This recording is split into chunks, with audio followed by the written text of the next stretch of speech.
শালার 1 ঘন্টা ধরে তো আমরা ঘুরে দেখছি, অনেকটা কাস্টমার নেই, কেমন লাগে। আসসালামু আলাইকুম ভাই। ওয়ালাইকুম সালাম ভাই। ভাই আমি শহরে নতুন আছি, আমার কিছু টাকা বাকি দিয়ে দেবেন? কি ভাই বাকি দেওয়া যাবে? না না ভাই, এগুলো বাকি দেওয়া যাবে না। দেন না ভাই, আমার দূরে ছেলে মেয়ে আছে, আমি কাজ কাম করে আপনার টাকাটা দিয়ে যাবো না। আমি এলাকার নতুন ভাই। বললাম না ভাই, এগুলো বাকি দেওয়া যাবে না, জানিন তাই।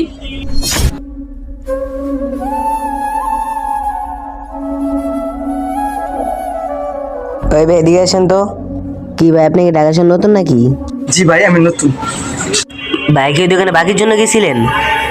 আপনি যেই পোশাকে আইছেন এই পোশাকে আপনার কেউ কোনো দোকানদারে বাকি দিব না।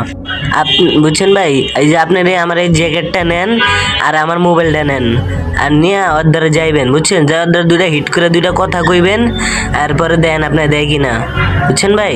ঠিক আছে ভাই, যান। এই দোকানদার কোথায় দোকানদার? জি স্যার। আমি যে সকালবেলা ফোন দিয়েছিলাম বাসায় বাজার পাঠানোর জন্য, আমার বাসায় এখনো কেন বাজার পাঠানো হয়নি? স্যার আমার ভুল হয়ে গেছে, আমার মনে ছিল না। দোকানদার তোমাদের মন থাকে না কেন? মন কই থাকে তোমাদের? শোনো, এই যে এই দুটো লবণ সাথে দিয়ে দিও, আর আমার 500 টাকা দাও তো। আর ওই আমার বাসার দালানের কাছ থেকে তুমি টাকাটা নিয়ে যাও, ঠিক আছে? আচ্ছা স্যার ঠিক আছে, আপনি যান, আমি পাঠিয়ে দিতে আসি। স্যার স্যার একটু শুনুন তো। হ্যাঁ বলো। স্যার আপনার বাসাটা জানি কোথায়? হ্যাঁ তুমি এখন আমার বাসা চিনো না? আমার বাসা হলো ওই বাড়ির দোতলায়।